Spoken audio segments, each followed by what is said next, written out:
নমস্কার, দেখছেন talk to Bangla. আমি অভিষেক রয়েছে আপনাদের সাথে। এই মুহূর্তে যে খবর নিয়ে উপস্থিত হয়েছি, কে আন্নামালাই তিনি এই মুহূর্তে সরাসরি কিন্তু বিজেপির উচ্চতর নেতৃত্বকে জানিয়ে দিয়েছেন যে কোনো মতেই তারা আর এই মুহূর্তে খাটাখাটনি করবেন না তামিলনাড়ু ভোটের ক্ষেত্রে বিজেপির জন্য।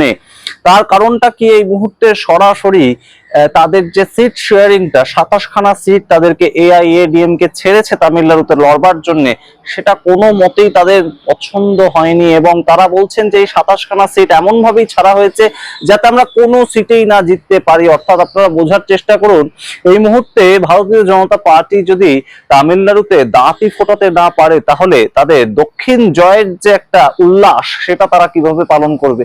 এমনিতেই আপনারা জানেন যে কেরালামে কোনো মতেই ভারতীয় জনতা পার্টি কিন্তু খুব একটা তাদের পায়ের তলার মাটি শক্ত করতে পারছে না, এবং সেটা যখন কেরালামের ছবি, ঠিক একই ছবি কিন্তু উঠে আসছে এই মুহূর্তে তামিলনাড়ু থেকেও। তামিলনাড়ুতে একটা সিট শেয়ারিং হয়েছে এআইএডিএম কে, তাদের সঙ্গে একটা সিট শেয়ারিং হয়েছে 234টা যে আসন রয়েছে টোটাল বিধানসভা আসনের মধ্যে, তার মধ্যে 177টা লড়ছে এআইএডিএম কে এবং 177খানা আসনে লড়বার পর 27খানা মাত্র দিয়েছে তাদের অ্যালাই বিজেপি কে। কিন্তু বিজেপির বক্তব্য হচ্ছে মিনিমাম তাদের 60খানা আসন দরকার ছিল, সেই 60খানা আসন তো দেয়াই হয়নি।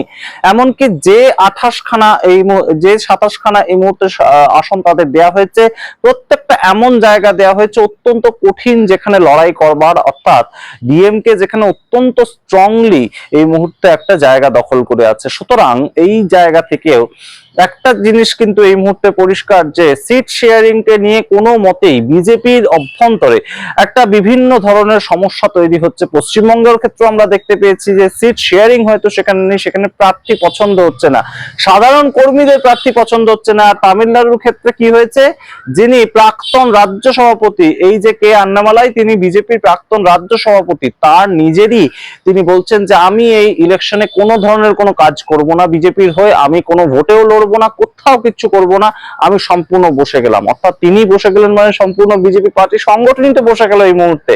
তাহলে সেই জায়গা থেকে এই মুহূর্তে ভারতীয় জনতা পার্টি যে দক্ষিণ ভারতে কোনো মতেই কোনো স্বপ্ন দেখার মতন পরিস্থিতি নেই, সেটা কিন্তু খুব একটা বোঝাই যাচ্ছে।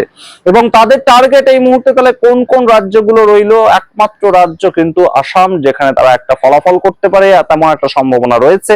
এবং তার সঙ্গে অবশ্যই পশ্চিমবঙ্গে তারা কিন্তু এই মুহূর্তে আবারও বলছে যে আমরা 177খানা আসন পাবো, বিরোধী দলনেতা বলেছেন। কিন্তু আদপে কি ঘটনাটা সেরকম হবে আমরা জানি না। ঠিক যে যে রাজ্যগুলোতে এসআইআর হয়েছিল তার মধ্যে তামিলনাড়ুও ছিল অন্যতম একটা গুরুত্বপূর্ণ রাজ্য, যে রাজ্যটাতে আমরা দেখেছি যে বিভিন্ন সময় ডিএমকে দলের নেতা অর্থাৎ এম কে স্ট্যালিন, যিনি ইন্ডিয়া অ্যালায়েন্সের অন্যতম একজন অ্যালাই, সেই ডিএমকে দলের নেতার সঙ্গে কিন্তু রাজ্যপালের যে একটা সংঘাত, সেই রাজ্যপালের সংঘাতের থেকে সম্পূর্ণ বিষয়টা সুপ্রিম কোর্টে গিয়েছে। এরকম ঘটনাগুলো ঘটেছে। এই যে RN রবি বর্তমানে পশ্চিমবঙ্গের রাজ্যপাল, তিনি অ্যাকচুয়ালি তামিলনাড়ুর রাজ্যপাল এখনো পর্যন্ত, তার সঙ্গে একটা ডিএমকে সমস্যা রয়েছে এবং সেই সমস্যাটাকে নিয়ে আমরা দেখতে পেয়েছি সবসময় একটা টাসেল চলেছে।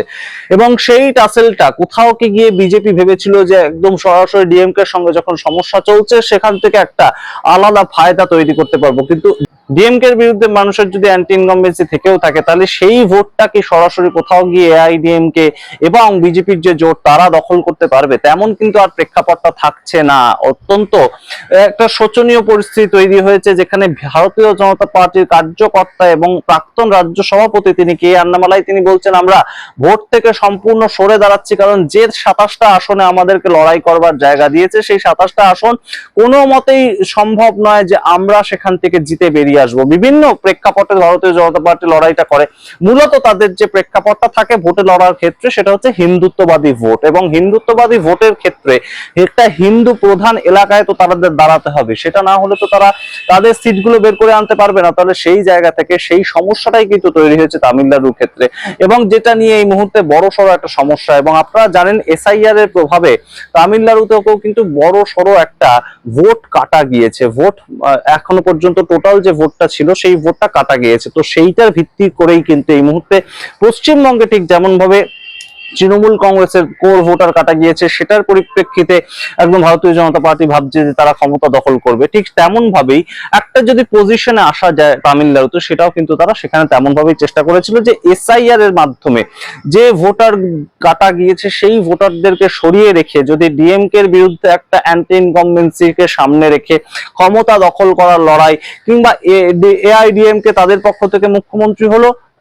ভারতীয় জনতা পার্টি তাদের পক্ষ থেকে উপমুখ্যমন্ত্রী হলো। ঠিক যেমন ভাবে আমরা দেখতে পেয়েছিলাম বিহারের ঘটনাটা এত বছর ধরে ছিল, সেটা তাদের একটা প্ল্যান ছিল, কিন্তু আদপে কি সেরকম ঘটনা ঘটতে পারে আমরা জানি না।